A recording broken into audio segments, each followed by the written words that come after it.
Hey, thanks. Okay, thanks, Annie. Is there any public comment on items not on today's agenda?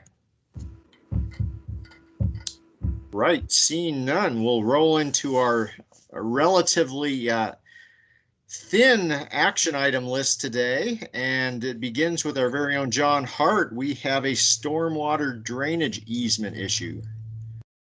Yeah, good morning, Commissioners. A couple of months ago, Brent O'Connor at the Public Works Department just forwarded an email to me that he received from the City Public Works Department about a stormwater drainage easement that Missoula County holds between lots 4 and 5 of the Momont Industrial Park Phase 2. And those two lots are actually, they're between lots 5 and 6, but those are in our county development park. And I read the email and I asked Brent to inquire why the city wanted to have this particular easement assigned to it. And apparently there is some development on another lot, not 5 or 6, but another lot in the general area of this stormwater drainage easement. And the city had that, the D Park, of course, has been annexed by the city. So any development proposals in the D Park have to be approved by the city of Missoula. And the city feels like they need to control this particular stormwater drainage easement in order to be able to approve the development. Frankly, my next question for Brent O'Connor was, why doesn't the city of Missoula want to have every public stormwater drainage easement that is held by Missoula County transferred to the city? And the answer that I got back was, well, we only need this one at this time. So what I have in front of you guys today is an assignment of those particular easement rights. Let me try to share my screen, and I'll show you, just so I know Juanita loves to see things from the skies. So tell me if you guys can see a picture that's entitled Walking Routes and Parks, Development Park, Missoula County. Yes. Yep. So this particular stormwater easement is located, I thought I had my act together before this meeting. Now I've found it. It's generally right here where my cursor is. There's also a dialog box that says Trail A, half mile. That's where the easement is in particular. And as I understand it, there's a pipe that runs, the north-south between these two lots that obviously drains water uphill to downhill. I believe uphill is to the north and downhill is to the south, but I don't know that for certain. Before I recommend that you sign and grant this easement to the city, I want to give you guys a better perspective of the development park and how this particular stormwater easement is just one small component of what I understand is a vast stormwater system at the development park. This map should depict, it's probably too small to read. I can hardly read it on my laptop. But there are 12 individual park parcels in the development park. And these park parcels, because this started out as county-owned land and we developed it and sold the lots over time, these park parcels are actually owned by, Missoula County. As commissioners, you hold these in trust for all residents of Missoula County. And when the city annexed the development park in 2018, I believe it was in 2018, they did not take ownership of these park parcels. There's a provision in the annexation statutes that the city does not have to annex county-owned park parcels. And so the city of Missoula decided that they did not want to annex these park parcels. Missoula County owns these, and for all intents and purposes, will own them in perpetuity, because the city of Missoula, at least what they're telling us today, is they're not interested in taking over these parks, owning them, and then being responsible for maintenance and other costs. So John, just John, just to be clear, so not only do we own these parcels, but they are not annexed into the city at this time? No. For instance, we own the courthouse, but it's within this, it's annexed, and it's in the city. Or it was not, maybe it was not an annex per se, but it is within the city. But with these parcels, they are outside of the city limits? As I understand the statute, that is probably true. I did not look at our property information system and see, we have that annexation or city limits overlay. I didn't see if these were specifically excluded, but yeah, that's the way it is. These are technically not part of the city of Missoula, and of course they're owned by government entities, so they're not, they're exempt from taxes anyway. So, it's just two different ways of looking at it. The point I'm trying to make here, though, is that, as I understand it, each one of these park parcels plays an integral role in the stormwater drainage system at the development park. Now, I can't say that every single piece of every single park is integral, but those parks are where they are because they served as some stormwater drainage function at the deep park, which, because of the clay soils and because of other issues, stormwater's something that needed to be addressed, needed to be taken care of, in these park parcels help with that. But as we see from this particular easement request, there's also other stormwater drainage features. There's pipes running all over the place, including through these two parcels. So I thought I would take this opportunity this morning just to make you commissioners aware of this sort of anomaly of annexation, and to give you more of a backstory why we have this statute that the city does not have to annex county-owned park parcels. This was an amendment to the annexation statutes by the 2015 legislature. And in talking with Juniper Davis and Dory Brownlow within the last couple of years, I forced myself to go and research the legislative history of this amendment and exemption. And nobody will be surprised by this. This is classic justification for legislation. Apparently, someplace in Montana had its county-owned park annexed by the city, and residents then were not able to light fireworks and drink beer at the county-owned park because those two things were prohibited by the municipality. I don't know where this happened, but the legislative sponsors made it clear that this amendment was the solution to county residents losing their fireworks and beer garden park. So, that's a long-winded, kind of backstory, but I do want you all to know that Missoula County owns this property, and many of these parks have sidewalks that run between the parks and the streets. I believe that Missoula County is going to spend several $1,000s this coming summer to repair some of those sidewalks.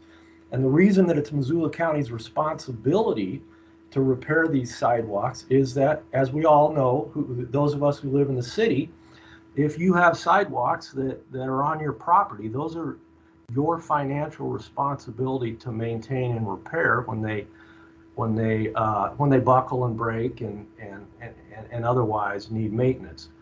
So that's a significant cost that Missoula County will bear, just the sidewalks into the future. There is a property owners association in the development park that pays dues every year, and those dues go towards mowing and some weed control in these parks, but they don't help Missoula County pay for sidewalk repair in these parks and common areas. And I've talked to Dory and I've talked with Juniper about this. We talked with Chris about it, and it is what it is. But it's something that I'd like to be on your radar, and perhaps something that in the near future you might consider talking to the city about, having some sort of high-level discussion about these stranded county-owned parks in the D Park. But I otherwise don't have any. There isn't anything illegal about assigning this easement right.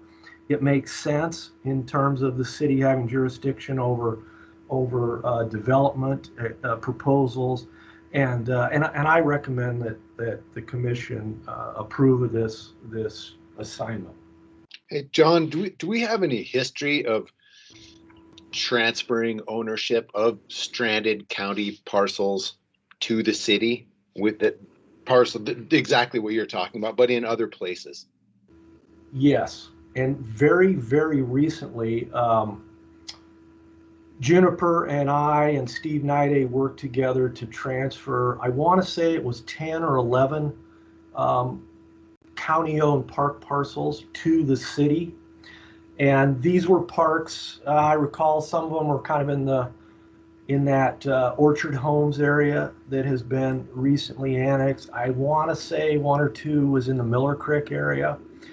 So we very recently transferred some park parcels to the city, and the city wanted those park parcels because those particular parcels fit into their master plan. They were parks in an area of the city that they determined needed park space, were underserved, and they were willing to take those on.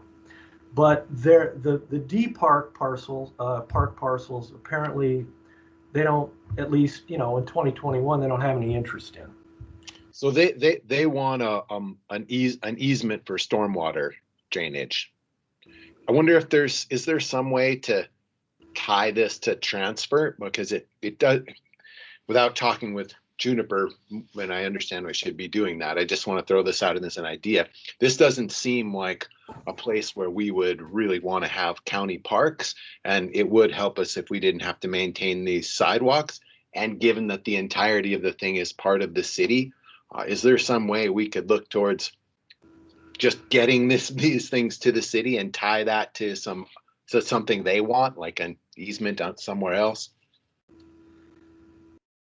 Josh, I think that this is a segue. I mean, this particular request is, an appropriate segue for, again, sort of, higher level discussions between the county and the city, really about these particular park parcels. So John, I guess on that front, in the spirit of a segue, if apparently the city wants this, if I'm not mistaken.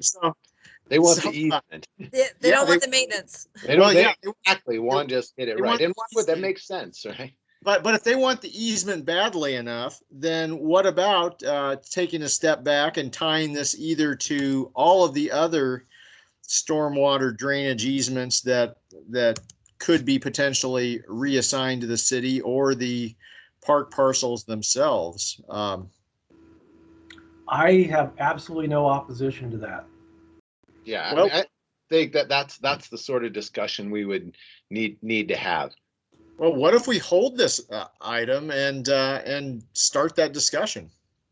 I mean, the only thing is, I mean, it looks to me like Tollefson maybe owns this now, and I imagine, I don't know what he's putting up there, but from what I understand from John is there's a project ready to go, and whether that would delay the project, I don't know, and I think Why is the project predicated on the city holding the easement?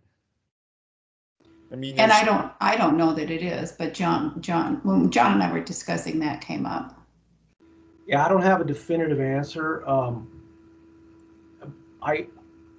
What I understood from the emails between Brent O'Connor and an individual at City Public Works is that the city felt like it needed to have control over this particular stormwater easement in order to approve of the overall development plan, which must have a stormwater element to it, and then be tying into this particular pipe and easement.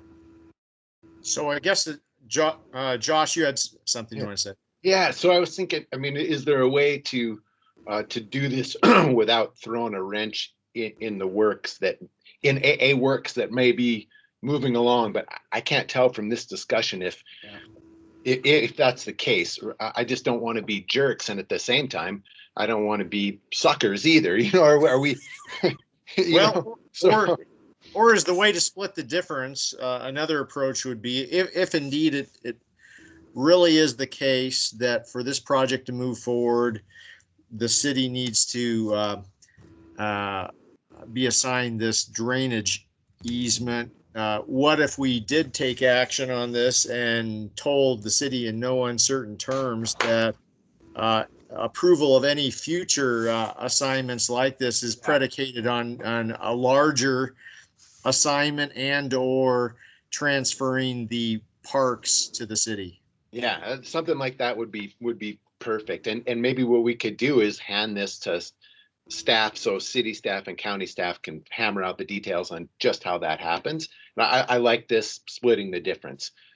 We approve this, and we want staff to figure out how we don't have to be in this position again, and that these stranded real estate assets in this space get turned over to the city, given that the entirety of it is in the city anyway.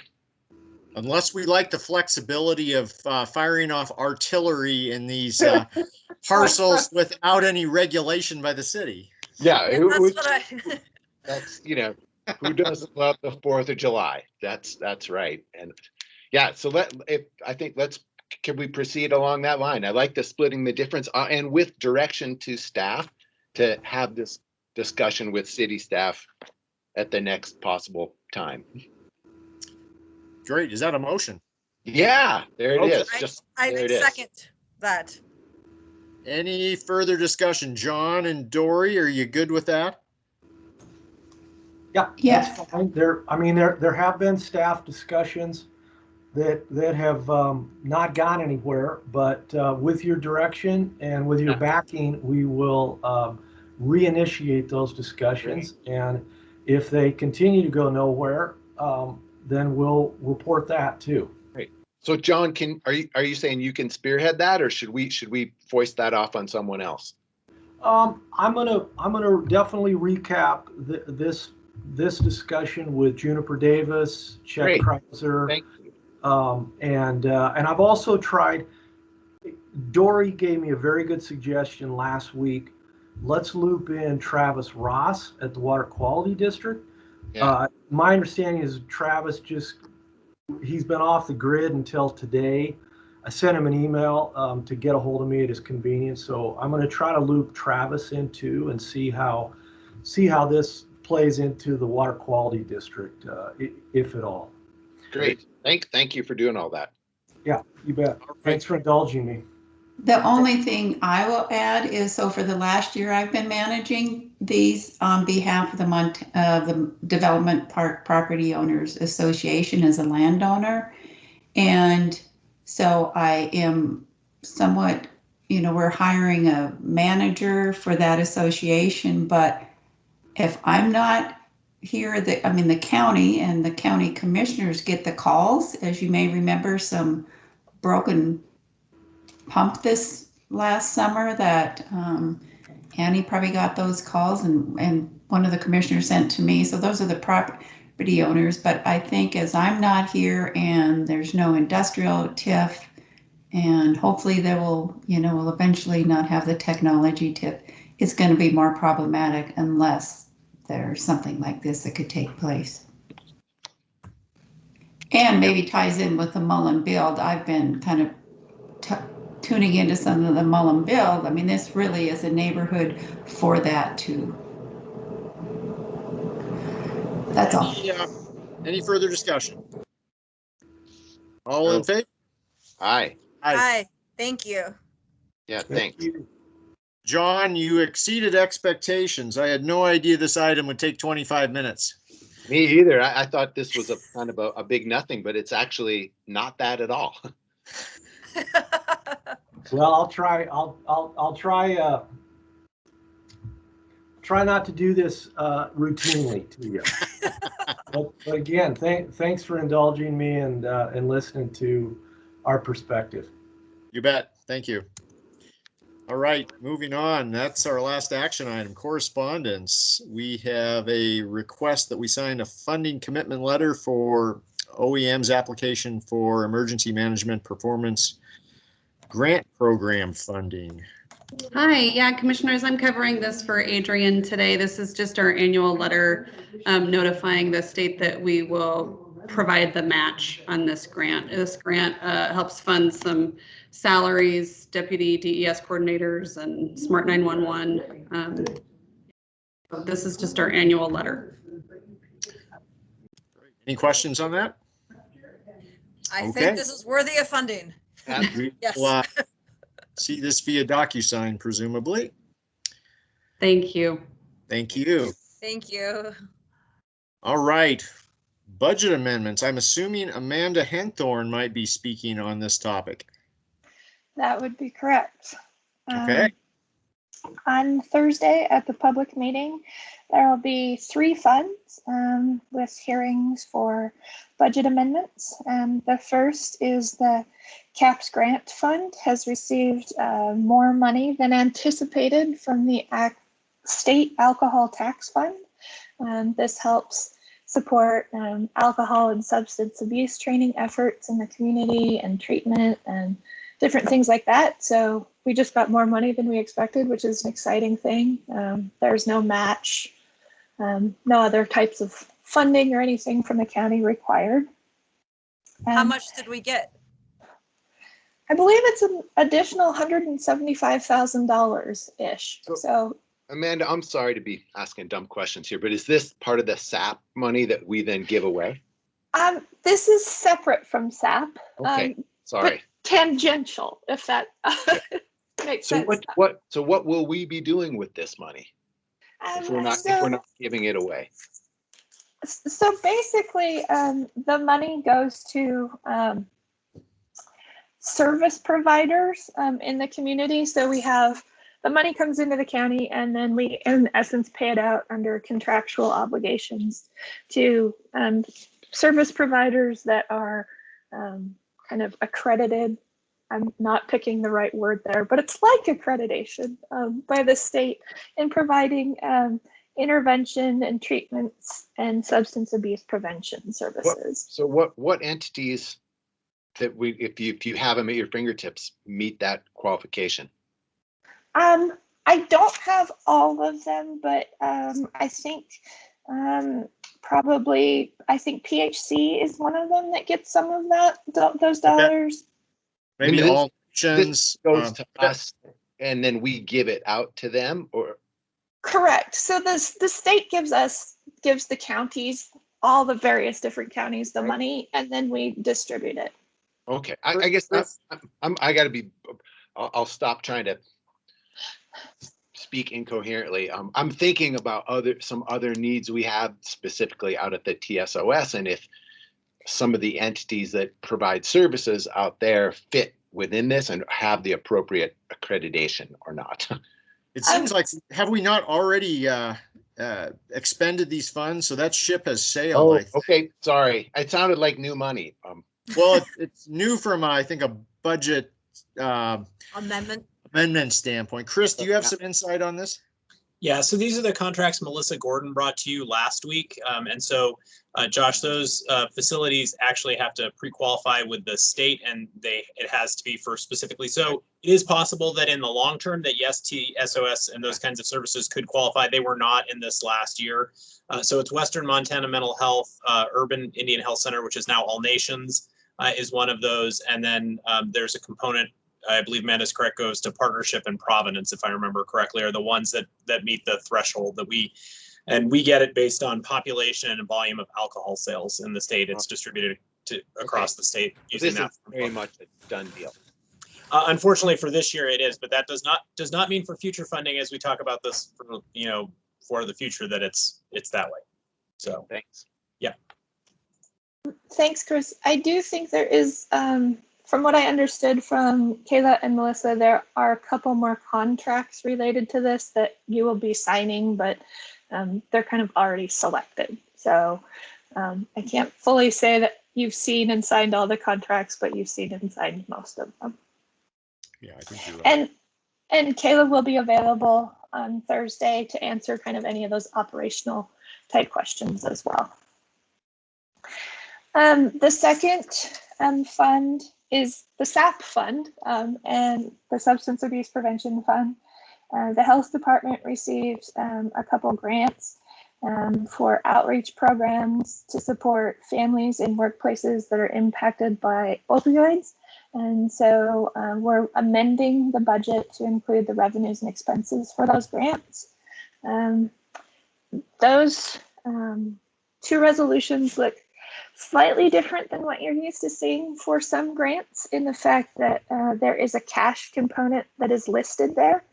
Some of the cash for those two grants was received in the prior fiscal year. And so it's being used in this fiscal year along with the additional revenues to meet all of the expenditures. So that looks a little different than what you generally see there. And then finally, the last one is for the health department and the health fund. They received a fairly substantial chunk of funding for COVID-19 from the DPHHS. And so we're adding that money to the budget and getting those expenses listed in there, which will help us continue to move forward with the analysis of making sure that the health department kind of gets all of its CARES Act reimbursement money and all of those next pieces. Thanks, Amanda. Thanks, Amanda. Thank you. All right. So legislative session. This is always a crowd pleaser. So Chris or Ann or anyone else, bring us up to speed. Yeah, so it is, we have hit that period of the session where it is fast and furious, to put it mildly. Furious being how I feel about it, not necessarily any particular thing related to any one bill. So I apologize. There is a lengthy list of bills that I'm just going to give you the highlights of, and then some will specifically ask for your feedback on. So Dory already mentioned House Bill 340, which is the Media Act, was heard today. By that, the testimony on that went well. We did send comment in support of that on your behalf. HB 436, generally revised firearm laws, is what I will call permitless concealed carry in public buildings. So it is the next part of going beyond House Bill 102, which removed our ability to limit firearms in county-owned buildings but did leave limiting of concealed weapon carry in our buildings. This would remove that, so you would have no control over who may carry in any building that is owned by a local government. Could you unpack the permit-less piece of that? So would this mean no longer will a person have to take a training class and register that they are carrying a concealed weapon? So we would not be able to regulate that to check to see that they had a permit to carry a concealed weapon in our building, which was the one piece of legislation one piece of statutory authority that was previously left in place related to our ability to regulate firearms in our buildings. Just so you're all aware, Judge Marks, Judges Halligan, Dayshaw, Larson, Holloway, and Beal and Vanetta all signed a joint court order prohibiting firearms inside the courthouse because that authority was left in House Bill 102. So in the courthouse and annex, they will continue to prohibit firearms, but we can no longer do that in any of our other buildings. And if this bill passes, we would not be able to limit the carrying of concealed weapons in our building. And it is passed out of committee, so I should say if it passes both houses and goes to the governor. So, Chris, I wonder if, I don't know who we would check here with some security professionals. I mean, maybe Rob Taylor could do this. If this becomes the law of the land, do we want to consider having some type of metal detector type thing at the entrance to our courthouse, given that there may be folks who don't know that we've passed this rule or that our judges have declared this for our courthouse and are just accustomed to bringing their concealed weapons everywhere? Yeah, so we will have to post it, and it is possible that that will be a future enhancement request. As you know, we're reviewing and working through kind of a security plan for that building that started this year. But yes, that is a real possibility in the future. And would that also mean that in our building, in the admin building, that pre-COVID and hopefully once again post-COVID will be very much of a public place, and it's quite custom to having public join these meetings in 206. And so would it be and sometimes people are angry and they have reason to be angry, that we would expect that those people are carrying weapons? Well, we would certainly not be able to regulate whether they were or not. Yes. Yeah. Yes, that is. I mentioned the furious part. Can we get bulletproof button downs? Perhaps we could have one of the judges have a courtroom in the admin building, which could open up some more possibilities for. And I would love that. I mean, we've had people be really mad, and they have reason to be mad. I'm not saying they don't, but you mix anger with a gun, and sometimes regretful things happen. Even the people who shoot the gun wish they hadn't. So, Martin Kidston. Yeah, this is crazy. I'm wondering if one of the commissioners or perhaps all of you might express your thoughts on how that makes you feel, having to make some difficult decisions in front of a sometimes contentious crowd, knowing they may be armed. I think it's a profoundly bad decision on the part of the legislature to go down this path. Yeah, and Martin, I'm not joking. I mean, can I get a bulletproof button down?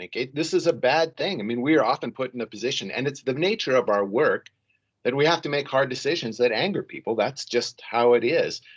And it's a bad idea if you mix that decision making with the potential that people in the audience have guns.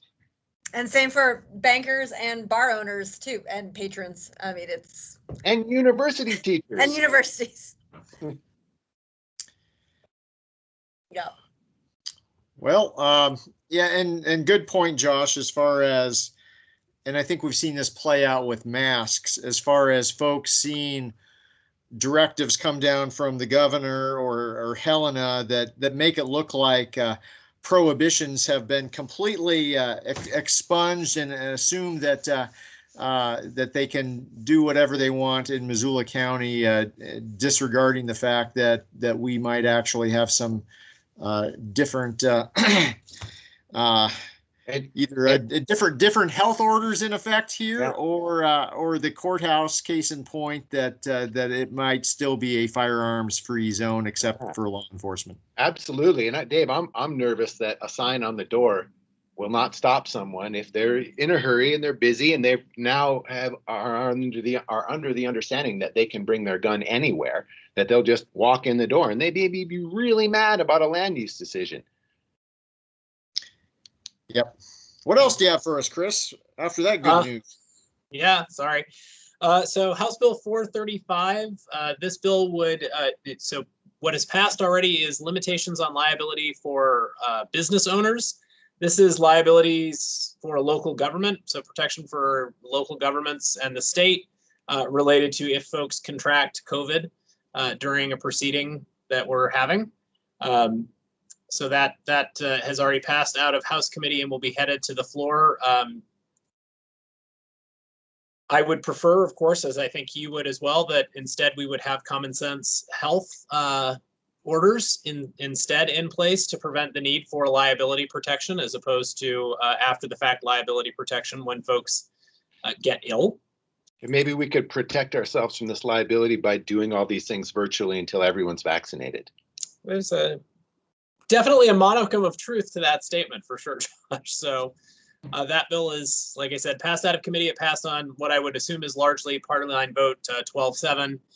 So it's headed to the floor. Chris, is there Oh, Josh, we lost you for a second there. proceedings in person because now we have liability? Sorry, Josh, you cut out at the very beginning of that. I think what you asked is there any move back towards in-person proceedings based on reduced liability? Not on our part, but that the state government would say, "Thou shalt," and so they would say, "Well, we've given you liability, so now we demand that you do all of your work in person." That is possible. As you'll recall, most of our ability to work remotely like this is granted currently by an executive order. So it is possible that executive order could be repealed if this passes. So I can't say no. I will say that MACO has introduced a bill, and I believe this has been needed for some time, that would allow electronic meeting participation all the time. So not that you would necessarily be in this environment all the time, but would allow us to have this component as part of our meetings at all time. Because up until the executive order, it was a requirement that you meet and the public have direct access. So I wonder, I hate to go down too much rabbit hole here, but if they demanded we do everything in public, we could just do it outdoors because it'll be warm soon. Spring is coming, which is a wonderful thing. Yes. Yeah. We could still, yeah, we're following your rules. We're just doing it in a pavilion. Yeah. Yes. That'll be our out till winter. And by then people will be vaccinated. So there you go. The next bill is particularly troubling.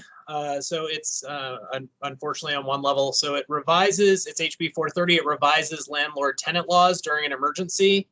And so I'm just going to read you the piece that is concerning from my perspective and the reason the county is weighing in on that. And that limits our ability to interfere with the ability to collect rent, which is not something we normally have the power to do anyway. But the concern I have is that it says, except in areas evacuated or subject to control of ingress or egress pursuant to 10.3.104, which is your authority to limit people going into an area, and for no more than 60 days without legislative approval, interfere with the collection of rent. And so the concern that I have around that is the artificial 60-day timeline in that, and then the piece that requires legislative consent, which appears to imply, and the way that I'm interpreting this, it would be that the commissioners could pass an order limiting people's ability to collect rent, as we have during the pandemic, right? Some of these suspensions that are going on, and we have not had to do anything in that space because it's been done by the governor. But if there were some local, and the example that I continue to fall back on is the Alberton train derailment, where in essence we had to evacuate an entire town, part of it in Missoula County, part of it in Mineral County. People couldn't go to their homes. There was no way for people to physically be there, so they were not occupied. But it requires legislative consent, which means a local government disaster declaration that's imposing this kind of restriction. The check isn't coming back to the local elected body. It's 150 people in Helena, and that who are only in session every other year, and that I think is problematic. From a local government perspective. So I can understand why they want to be the check on the governor's authority. I don't think them being a check necessarily on the local legislative control that's bestowed on commissions and city councils is the appropriate venue. So we're opposing that particular piece because of that concern. Okay, so what I think is potentially beneficial bills related to housing, Senate Bills 268, and I believe its companion bill is 269, would allow and encourage folks who live in modular home parks, so mobile home parks. It would give them right of first refusal in essence if that park is going to be sold. to be able to form a cooperative, which is similar to what we saw in Buena Vista. So I think that those are potentially really good, for Missoula. As you know, we've seen several home parks that have closed, displacing large number of residents without the residents having that opportunity to at least contemplate the purchase and turning it into a co-op. Chris, this seems like such an anomaly. How did this happen? What's the with a sort of small market private property rights angle on this that it has moved along? Yeah, I'm not sure. These are both being sponsored by Republicans out of Great Falls. That's awesome. Way to go. Yeah, so from my perspective, again, these are potentially good housing, work towards housing space. So, because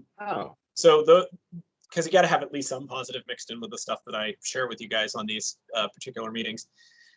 Sorry, we're about halfway through our list. So are they going to get flack for creating something bipartisan? I imagine some Democrats will stain this by wanting to join in and give it their support. Yeah, I mean, I hope that they will move forward quickly in a bipartisan manner, because like I said, they really look like these could be helpful in that affordable housing space that we always struggle with. Super good. Have these been heard yet, Chris? Let me see here. I know they are up for hearing. I'm just not sure if it's today or tomorrow. And so let me just pull up one of them really quickly here, and I can tell you that. Whether it's today or tomorrow. Because unfortunately, the days have really started to run together in my head. They are having their hearing on 2/24, so tomorrow. They will have their. Great. Could we galvanize support by opposing this? We might. That would be awesome. Hopefully not. 490. House Bill 496 removed prohibitions on county boards of appeal regarding property use and zoning. So this is, as you'll recall, right now, local government's property is not subject to zoning restrictions. This would make local government buildings subject to zoning restrictions, which generally, when we work on a project, we comport with zoning restrictions. Where we always run into an issue, as you can imagine, is when we start talking about things like either the historical museum at the Fort Missoula Regional Park, or the fairgrounds, where we talk about really big land masses that just don't comport to regular zoning requirements for every building that they have. The historical museum, because they have historic buildings which don't necessarily meet zoning standards, and the fairgrounds, generally speaking, because of the activities that go there, the buildings that are built don't necessarily comport with zoning. I did have a good conversation with Eric Bryson at MACO. MACO does not believe this bill will go anywhere, and so they are recommending that basically governments just watch it, not necessarily oppose it. Is there any constitutional issue with this? Well, I think that's what MACO believes, is that there's some, that suddenly having this board that's appointed by the city and county, kind of providing some sort of regulatory relief that can't be checked by those bodies is problematic. So, so MACO's recommendation is that we not take a position and just watch the bill. So that's what we'll do for right now on that particular one. Dave, this one, I'm not sure if this is the bill that you were working with Representative Olson on or not, and so I wanted to find out. This is House Bill 545. It establishes a public transportation commission to study passenger transportation, but it doesn't have enabling language that I could see. That's a different bill. So I think it's similar to something that she put forward the last session, I believe. It's a little different, actually, I think. So, I mean, this would be one where I would normally recommend that we support it, just in general, whether it was part of what you were working on, Commissioner Strohmeyer, or not, just because, again, looking at public transportation options is an important thing when we talk about a state as diverse as the state of Montana, but also so as geographically remote as parts of it are, wherever we can look to improve public transportation. In my opinion, that's a worthy cause. So, well, I would recommend support, but not particularly prominent support, which not draw attention. Well, we've been at the tip of the spear of something like this in the past, and that's not necessarily gotten it to where it needs to go. So I think support to our members of the delegation who are on the committee would probably be a good first step. As far as what you're talking about, that's or what you were thinking, Chris, in terms of the enabling legislation piece. That's, I believe, still LC 1432. The bill has not been dropped today. My understanding is probably the absolute last opportunity to get that introduced. What I've suggested to Andrea is that unless they can find an Eastern Montana Republican to carry that as the sponsor, that she pull the plug on it. So, Okay. That's frustrating. I'm sorry. Hey, Chris, I don't want to go backwards too much, but I just have a question here. Is there any opposition to 436 from Republicans? Because it hasn't been heard, 436 back on firearms. No, it was passed out on a party line vote. So it's going to become law. It will definitely make it to the floor. Of course, our hope is always that that's where we potentially kill it when it makes it out of committee. But as to whether we'll be successful or not, I don't hold out great hope. So the peace officers have not spoken? No. Yeah. Yeah. Thanks. Yeah. Let's see here. Couple of just other highlights. Local option tax bill that you may want to testify on.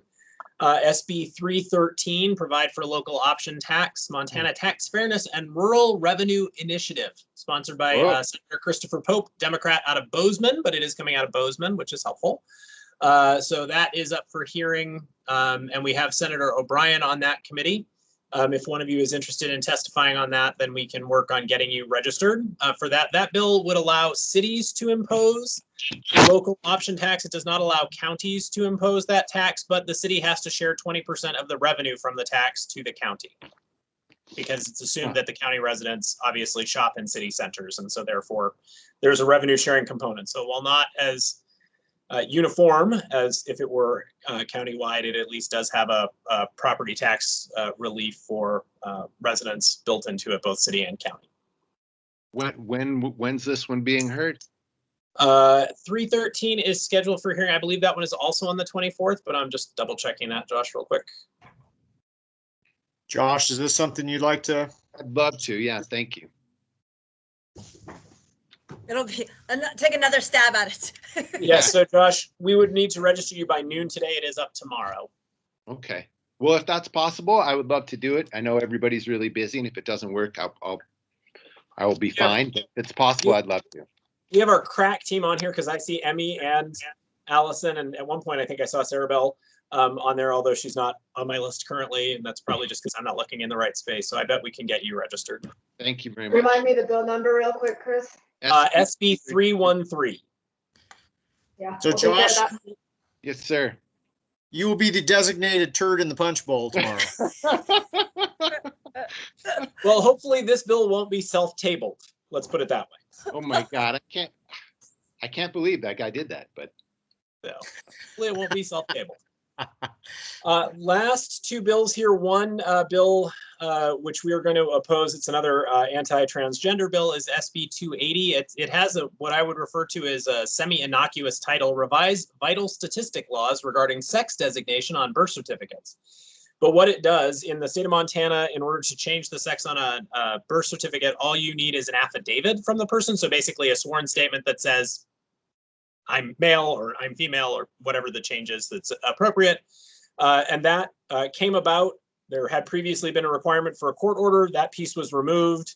We went to this affidavit piece. This would bring the court order back into effect. So in essence, a person would have to go to court, go through a trial or hearing with a judge in order to get a judge's order, then provide that documentation to a local clerk and recorder, who would then be able to change a birth certificate. So we'll be opposing that. It's clearly another one of the anti-transgender bills, and it's just junk. My new nice word for things today. Last one, sorry, I'm eating up all the time. I apologize. Last one here is SB 301. We will send comments as we have before. This would provide, or this would prohibit, actually, yeah, this one is the one, sorry, that would prohibit statewide it's called Provide Statewide Uniformity Regarding Wages and Benefits for Political Subdivisions. Basically what it would do is prohibit a local subdivision from working with businesses to create a living wage, right? So a different minimum wage that would be applicable in local government. The biggest problem I have with that is I see this interfering with the Department of Commerce grants from the Big Sky Trust Fund, which have a requirement in them that they have to pay above a certain wage and they have to have certain benefits. This would in essence make it so that I don't believe those agreements would necessarily be in effect anymore, and those aren't actually set by us locally. That's actually a number that we get from the state, but I am concerned that it would interfere with that. So What's the title again? Sorry. Can you read that title again? SB 301 provides statewide uniformity regarding wages and benefits for political subdivisions. Okay, thank you. Chris, have we reached out to MEP? I wonder if this is on their radar screen. I have not yet. That is on my list of things to do today, but just generally we'll be drafting a message of opposition, but I will see if we can get something from MEP's take on this as well. Okay.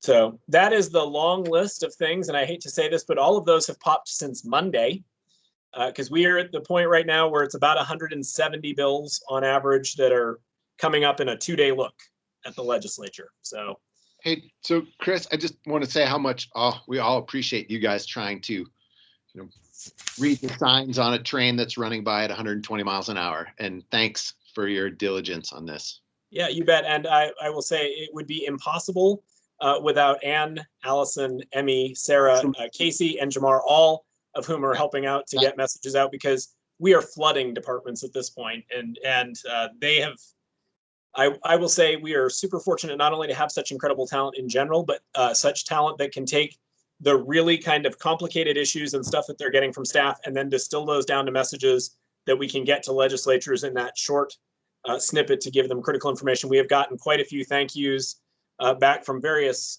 representatives and senators saying really appreciate the timely information, and it's entirely because of the team. So, and well, thanks to that whole team. Yeah. Yeah. So one other bill that we should discuss briefly is SB 257. Chris, I don't know if this has been a point of discussion, but the title of the bill is a bill, an act prohibiting local governments from enacting certain fees, taxes, or penalties regarding carbon use. And I think we should vigorously oppose this. And speaking with Diana and some of the other communities, including Bozeman, that we've been working with on clean energy initiatives, by all rights, it looks like this could throw a wrench in the works as far as local government's participation in a green tariff. In the event that, for instance, we as a customer in Missoula County or City of Missoula, if participation in a green tariff would result in some increased costs that would be passed on to taxpayers, that could be arguably seen as something that would be prohibited by this law. It's not particularly well written in that regard, so it's hard to know the exact intent of the sponsor here, but our initial appraisal is this is a bad deal and we should try to kill it. And in fact, I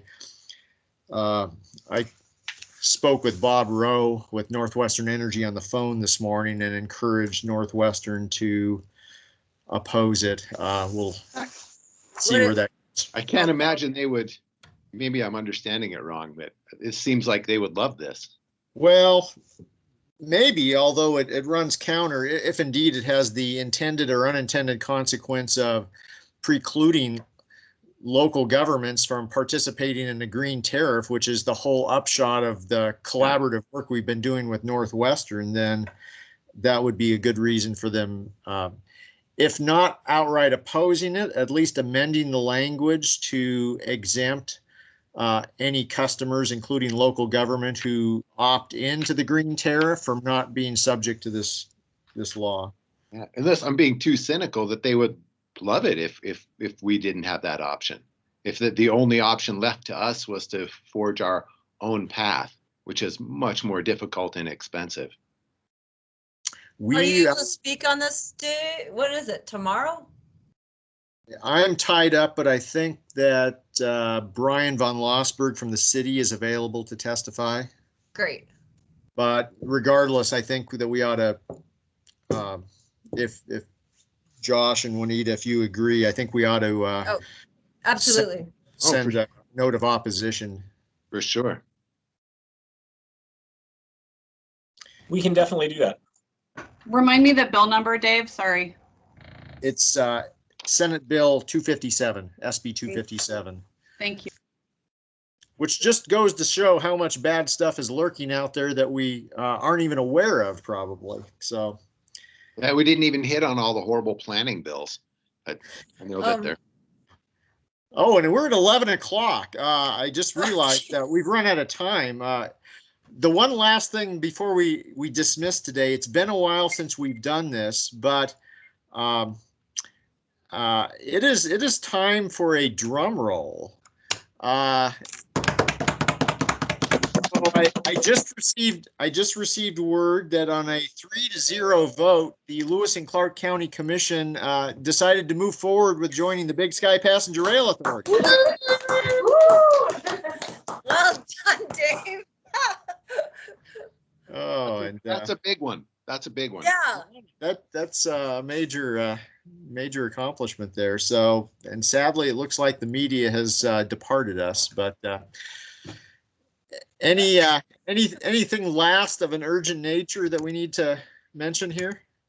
We still have Mr. Jordan Hansen with the Missoulian on the call, I believe. He's our new reporter with the Missoulian. Welcome, Jordan. You guys, Hi, I got to jump for this 11, but I will see you all later. And thanks for everyone being here and all the good work you're doing. Thanks, Josh. Thank you. All right. Goodbye, everyone. Have a good day. Thanks.